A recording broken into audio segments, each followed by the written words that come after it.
The sky above the canyon was dark, filled with smoke and flashes of laser fire.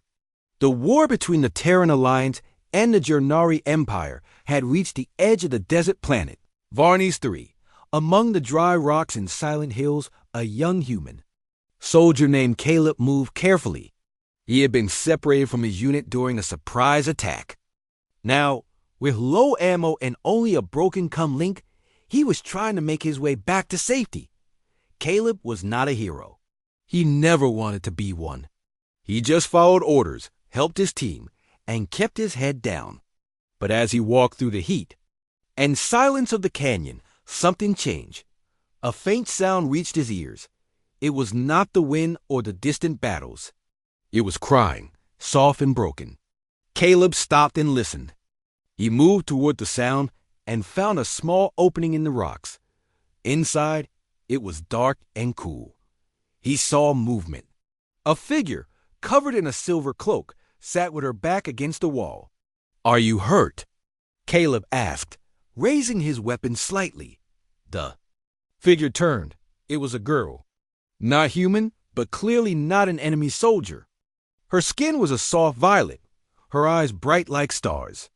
Her face showed fear, but not anger. "Please," she said. Her voice was weak. "Don't shoot." Caleb lowered his weapon. "I won't. Who are you?" She paused, then said, "My name is Lyra. I ran from the palace ship. I don't want to go back." "Palace ship?" Caleb frowned. He had heard of Jernari nobles traveling on such ships, far from the war zones. But what was a girl like her doing down here? "You're not a soldier?" She shook her head. "I'm just someone they want to control." Caleb saw her wounds. Cuts on her arms, dirt on her face. She looked tired and scared. Whatever her story was, she needed help. "Can you walk?" he asked. Lyra nodded slowly. "I think so." Caleb reached out and helped her up. Her legs shook, but she stood.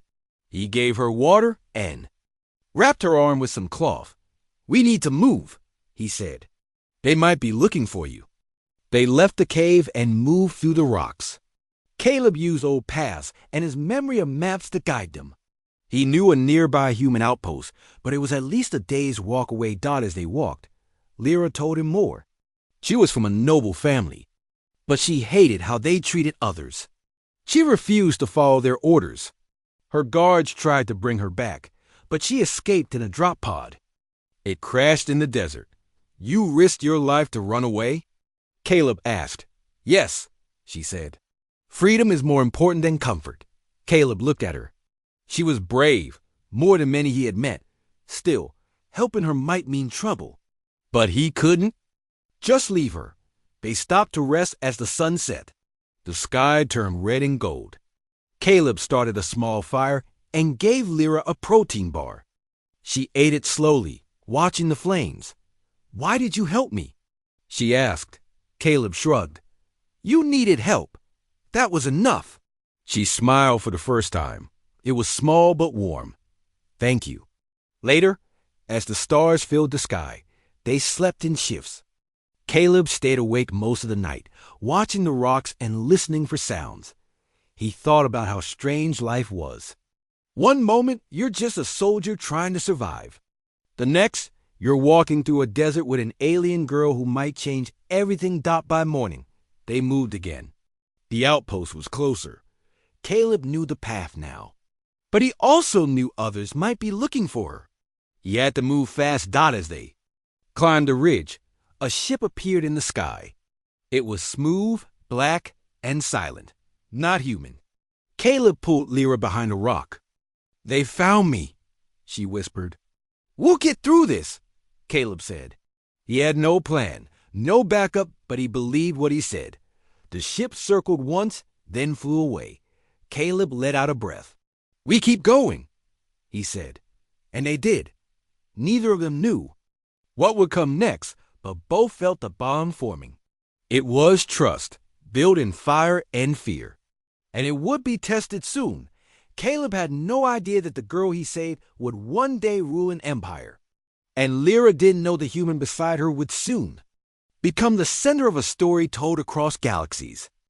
The heat was strong as Caleb and Lyra walked farther into the rocky hills. The ground was dry and rough, and the sun was high above them. Caleb kept checking the sky. He was afraid the enemy ship might return. Lyra walked beside him, quiet but steady. Her steps were slow, but she did not stop. They reached a narrow valley by midday. Caleb led her to a hidden path between the rocks. He remembered this route from an old mission. It was a longer way, but safer. No one used it anymore. The rocks gave them shade, and the silence helped them stay hidden as they walked. Lyra asked questions. Why are humans fighting this war? Caleb looked at her, surprised. Because they attacked us first. We fought back. But why did it begin at all? Power, land, fear, maybe all of them. I don't know. I just follow orders. Lyra nodded. In my world, most people do the same. But that's how the wrong ones stay in power? Caleb didn't answer. He thought about her words. Maybe she was right. Later, they stopped to drink water. Caleb checked the small scanner he had. It showed nothing near them. Still, he didn't feel safe. If we reach the outpost, what will they do with me? Lyra asked. Caleb sighed. I don't know. Some might see you as a threat. Others might try to help. But you'll be safe from the Jornari. Lyra looked at the ground.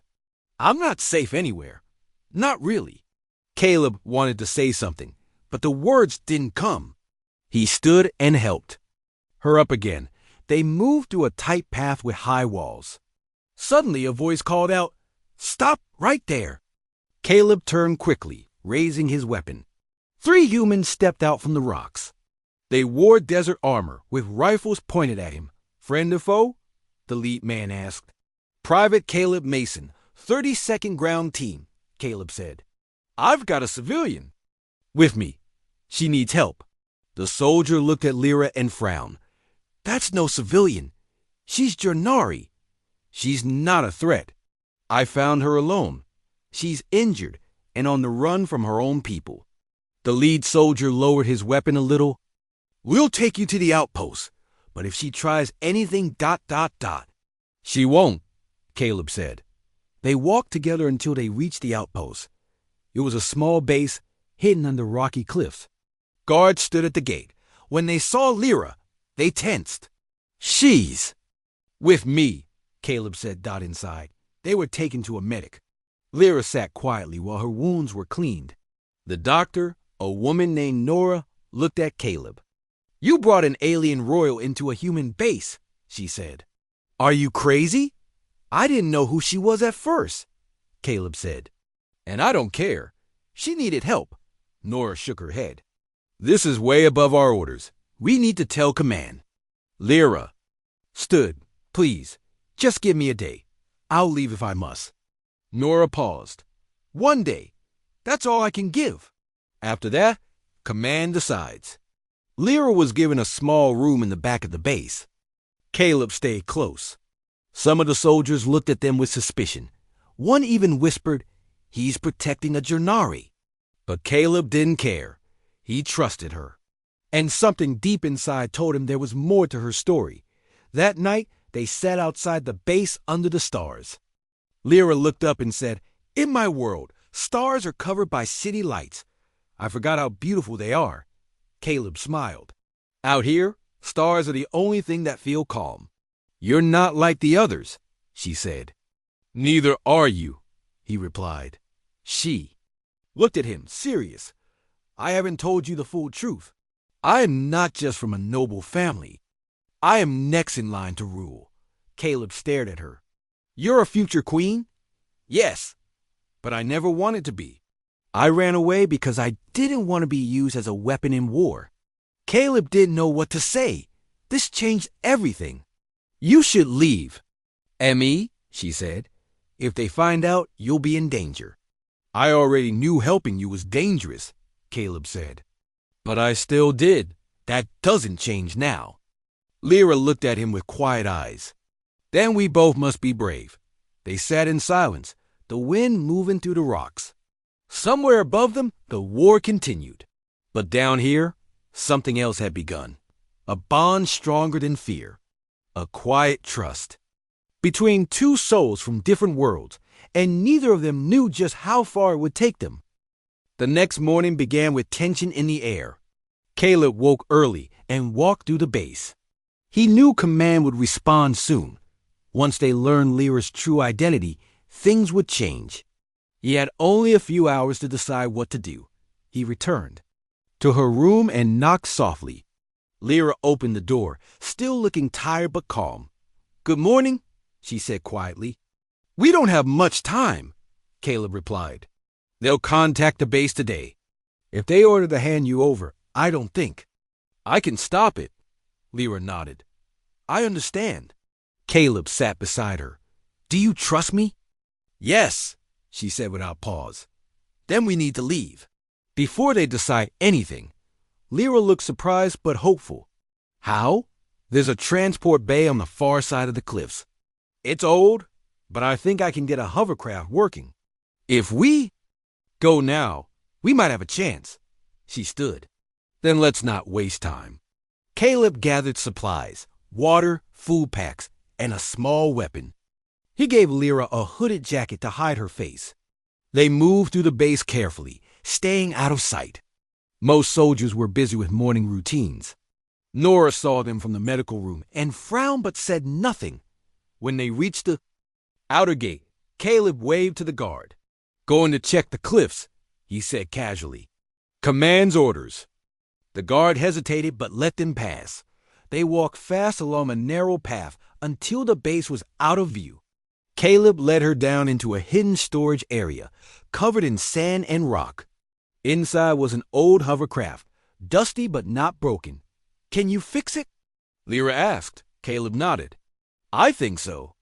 He opened the engine cover and worked quickly. Lyra watched him, amazed at how calm he stayed. Within 20 minutes, the engine hummed to life. Caleb climbed in and offered her a hand. "Let's go." They sped across the rocky plain.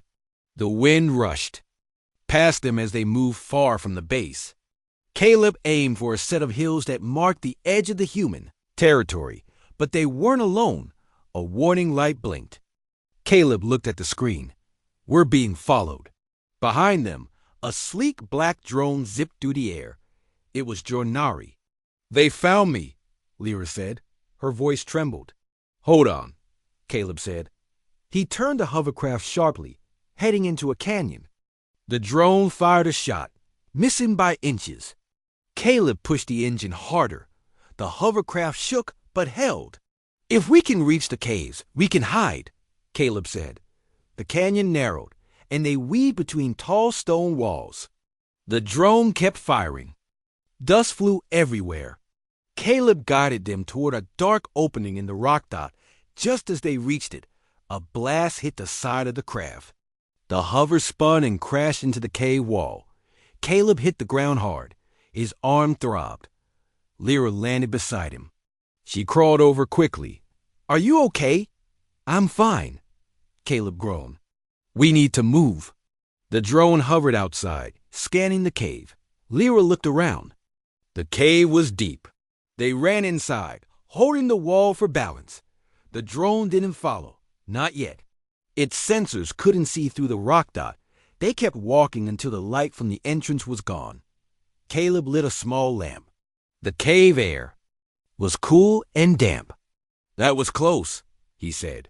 Lyra looked at him. "Why did you do this? You could have stayed safe." "I don't care about safe," Caleb said. "I care about you." She reached out and held his hand. "You saved me twice. I'd do it again." They sat down to rest. Caleb's arm was bruised, but not broken. Lyra wrapped it with cloth from her jacket. "We need to plan," Caleb said.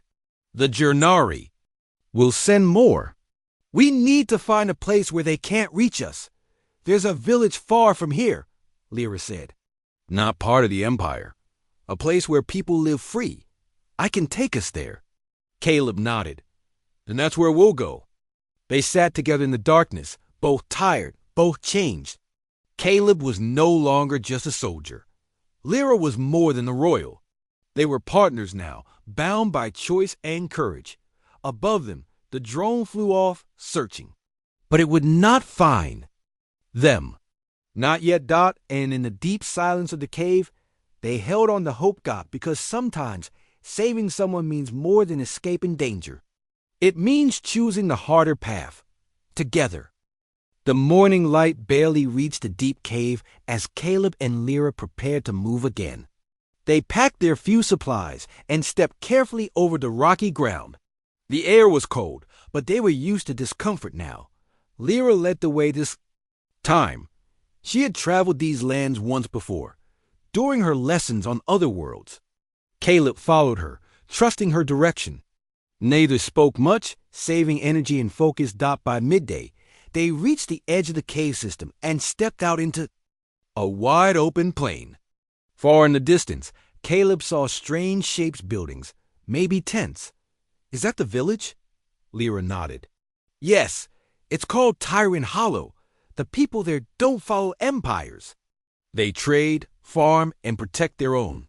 We'll be safe for a little while. The two walked toward the village slowly. The land was dry, but green patches appeared near the edges. Small machines flew above fields. Children ran in the distance. It was peaceful. As they entered the village, people stared. A human in military clothes and a Jurnari woman walking together was not something they saw every day. A tall woman with dark skin and gray hair stepped forward. She wore a long coat and had strong eyes. Who are you, and what trouble do you bring here? Lyra stepped forward. My name is Lyra. I seek shelter. The woman studied her face, then turned to Caleb. And you? Caleb Mason. I helped her escape. That's all. The woman nodded slowly. My name is Mira. I lead this village. We don't take sides in your war, but we help those in need. If you don't bring enemies to our door, you can stay. We won't cause trouble, Caleb said. Myra looked at Lyra once more. You wear a cloak, but I know who you are. I hope your presence doesn't bring fire to our roofs. Lyra bowed her head. I only want peace. Myra pointed to a small hut. You can stay there, work with us, and no one will question your place here. In the days that followed, Caleb helped repair farm, tools, and carry water. Lyra assisted with plant studies, sharing her knowledge about healing herbs. Slowly, the people grew more comfortable with them. At night, Caleb and Lyra would sit by the fire behind their hut. They spoke about their past, Lyra's lonely life, in a palace full of rules, and Caleb's quiet home before the war. One evening, Caleb asked, Do you ever miss it? The palace? Lyra shook her head. It was a golden prison. I had no voice there. Here, I feel like I belong.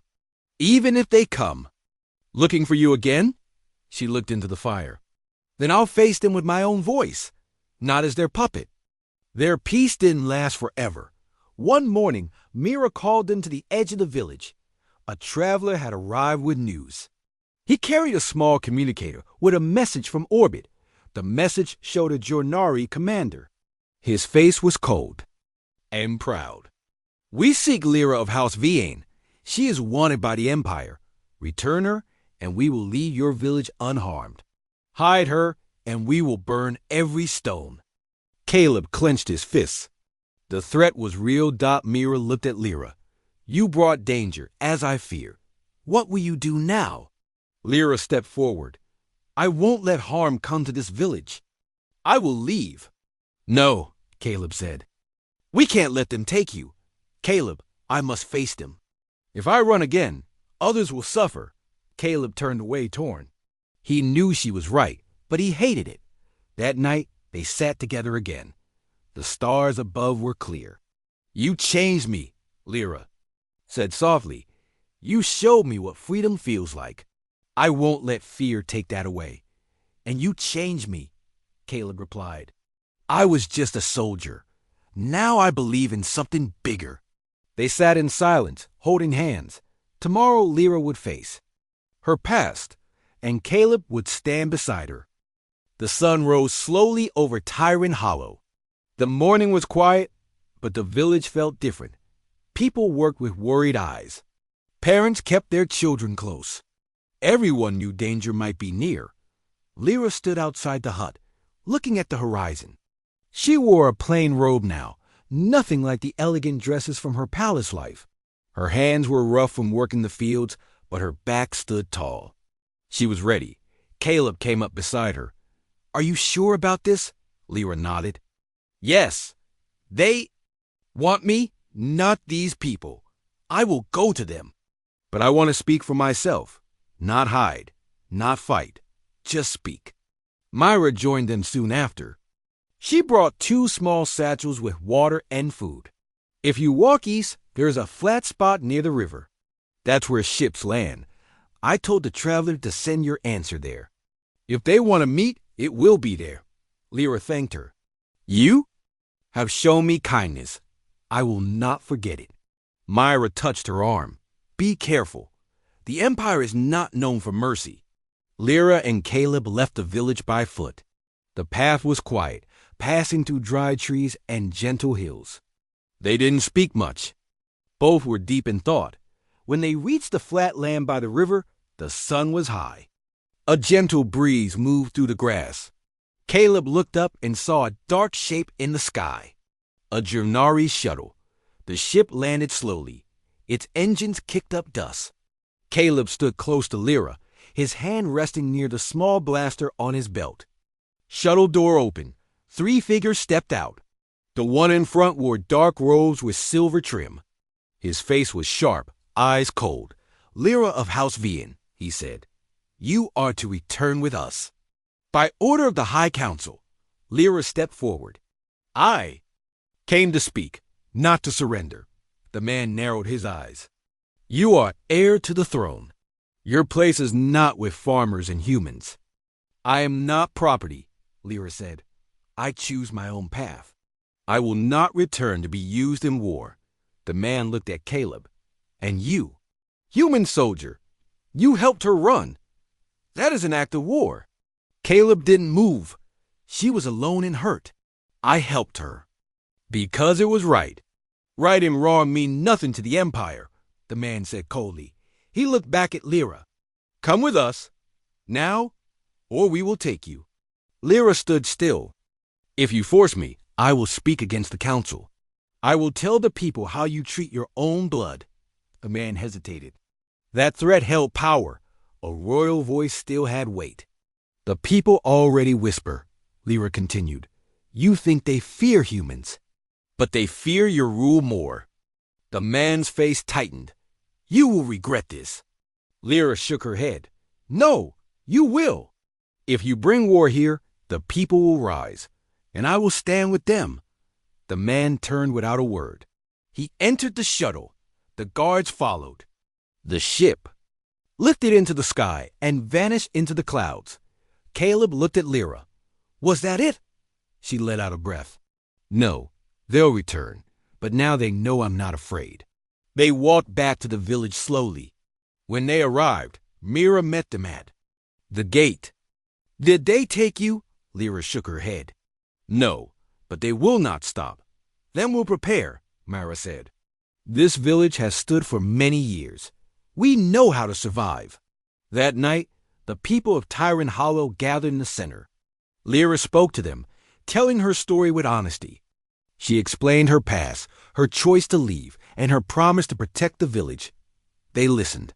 Some were unsure. Others nodded with quiet respect. After her speech, a young boy walked up to her. He handed her a small flower. "You're not like the others. You're kind," Lyra smiled. "Thank you." Caleb stood beside her, watching. He saw something new in her eyes. Not fear, not doubt. Strength, real strength. He took her hand and whispered, "You're already a queen. Just not the kind they expected." Lyra smiled. She knew the hardest part was still ahead, but now she had a place and a purpose, and she wasn't alone. The sun rose again over Tyrant Hollow, but this morning felt heavier than the last. Lyra knew her message had shaken the Empire. She had dared to speak out, and now they would answer in their own way. Still, she didn't hide. She walked among the people, helped in the fields, and spoke kindly to everyone who passed. Caleb spent most of his time building defenses with the villagers. They set up alarms, moved supplies to safe places, and mapped escape paths. He trained the older teens on how to hold a weapon, even if just to scare off intruders. "We can't fight an army," one man said to Caleb. "No," Caleb replied, "but we can make them think twice, and we protect what we can." At night, Caleb and Lyra met near the village fire. They talked less now, but their silence was full of trust. Sometimes they shared food, sometimes just warmth. 3 days passed with no sign of the Empire. But on the fourth, a loud roar filled the sky. A new ship hovered above the village, larger than the last. Its black shape blocked out the sun. People ran to hide. Children cried. But Lyra stepped forward, calm and tall. Caleb met her by the gate. "We should leave. Now, they might try to grab you." Lyra shook her head. "If I run, they will burn this place. I must face them again." The ship landed slowly. This time, a dozen soldiers stepped out. Behind them walked a woman. She wore a long red robe and a silver headpiece. Her eyes were hard. "Lyra," she said, "you shame your bloodline. Come now, and we will forget this foolishness." Lyra didn't move. "You forget that I have a voice, and I choose to use it." The woman stepped closer. "You are a child. You belong to the council. Your duty is not to question, but to obey." "I belong to myself," Lyra said, "and I won't be used in your war." The woman raised a hand. Soldiers stepped forward. Caleb moved in front of Lyra, weapon drawn. "That's close enough." The lead soldier paused. "If you fire, we respond. This village will fall." Myra came from behind him. She held no weapon, but her voice was strong. "You may have power, but we have will. You won't take her without cost." More villagers gathered, holding tools, farming blades, old rifles. The Empire? Soldiers looked around, surprised by the show of unity. The woman looked at Lyra again. "You would risk all this for these people?" "They are my people now," Lyra said. A long silence followed. Finally, the woman spoke. "You are no longer part of House Vienne. You are cast out. If you die, you die alone." Lyra did not flinch. "So be it." The woman turned sharply. "Return to the ship. We are done here." The soldiers followed. The ship rose into the sky and vanished once more. The villagers slowly relaxed. Some cried. Some laughed. All were relieved. Myra placed a hand on Lyra's shoulder. "You are one of us now." Lyra nodded. "Thank you." Later that night, Caleb sat beside Lyra again by the fire. "You stood your ground," he said. "I didn't do it." "Alone," she replied. He looked at her and smiled. "You know, I came from a small town. No one there thought I'd matter much. But now I've stood between empires." Lyra laughed softly. "And I was born to rule, but I only started living after I left that world. Funny, isn't it?" He nodded. "Very." They looked at the stars together, side by side. Lyra whispered, "I don't know what comes next." "Neither do I," Caleb said. "But whatever it is, we face it together." She leaned her head on his shoulder. Together.